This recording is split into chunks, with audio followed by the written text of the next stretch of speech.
Hello. Hello. Welcome back to our channel. This month's collaboration is worst disasters to happen in our campervan.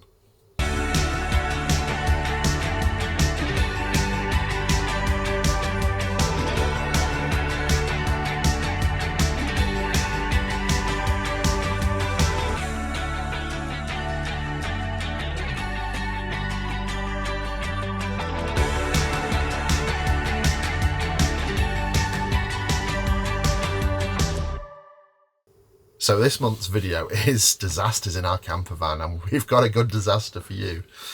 Make sure you check out the rest of the YouTube channels. They'll appear somewhere in the middle of the screen here. The rest of the collaboration videos, there's some really good channels in there, and check out their disasters too. So without further ado, let's explain our disaster. So we'd had the van about a month. We were away for 2 weeks. We were away with a family member, and we were down in the south. We'd been to Devon and Cornwall. Fantastic holiday. It was the last night of our 2-week break. We stopped in a campsite near Stonehenge. We went to Stonehenge for the day. It was beautiful, and we got back and we decided to have a pizza from the local on-site pizza vendor.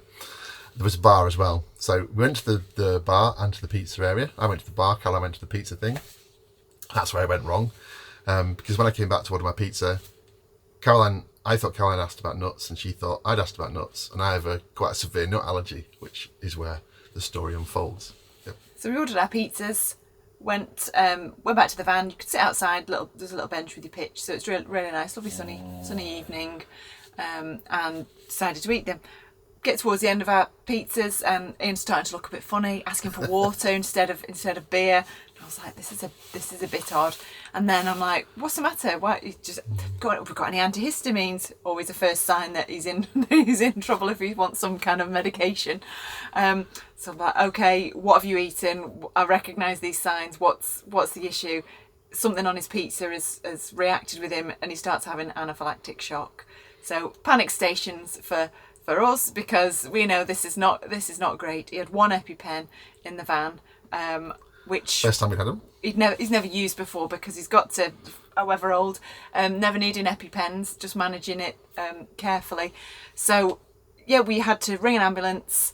Family member called an ambulance in a panic. We didn't know where we were. I mean, we knew approximately, but we didn't have the specific address of the campsite. It was down a farm track, so it was not the easiest of places to get to. At this point, it's going dark. Ian's panicking. I'm panicking. It's pretty much carnage. Decided to get his EpiPen out. Now, EpiPens self-administering. They have a pressure point on the end, so you put it against the thigh. It's meant to go against the thick part of your body because it's got a big needle on it. You put it against your thigh, you push it in, and that injects the adrenaline. All is well. However, he's never used it. I'd never used it. I had to administer it and put it against his thigh. Press. Sorry. Press the button, thinking that you pressed it in, and shot myself in the thumb with his EpiPen. I like how everybody laughs at this. It was so traumatic. So honestly, I'm like, she took crying my adrenaline because it was selfish. It was so sore. Honestly, it was one of the sorest things ever. Fortunately, the ambulance arrived, and the rapid response ambulance arrived. I managed to walk into the campsite. I had a torch, so we flashed them to flash them down, and they came, and then I was in the ambulance, and then sort of 10 seconds I've had the adrenaline, I felt much better, and I started to be able to breathe normally. So I got taken to hospital, blue lighted all the way, went to Salisbury Hospital, I didn't realise at the time. Got checked in, explained what happened, and the doctor said, where is your wife? I said, oh, she's back at the campsite. He said, oh my God, her thumb, really dangerous, she could lose her thumb. At which point I started to panic again and contacted Caroline, but she sent me a picture, it was all swollen. I showed the doctor, and he was like, okay, yeah, it looks okay. But if it wasn't, it's too late anyway. She would have lost her thumb. Really helpful. Yeah. So after 4 hours of being observed in the hospital, I was able to get checked out. So I managed to get a taxi back to the campsite. £50 later, I returned, and the light was on in the camper van. So I opened the door, came in, and Caroline was in tears. Sad.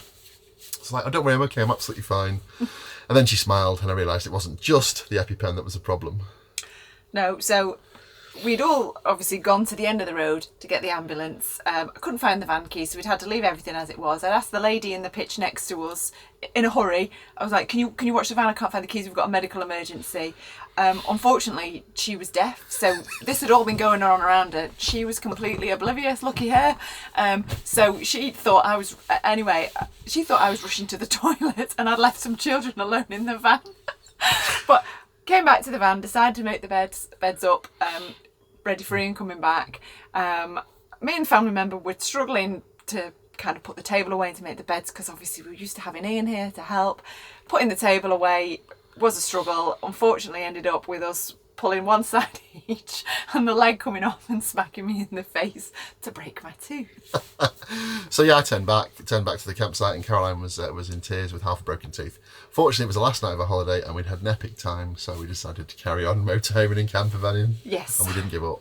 But, had it been the first night, we'd probably have turned back home and I'd have sold the van and you would never have known any of this, or us. So fortunately it was the last night, and yeah, we lived to tell the tale. Not at all van related, just we were in the van. Yeah.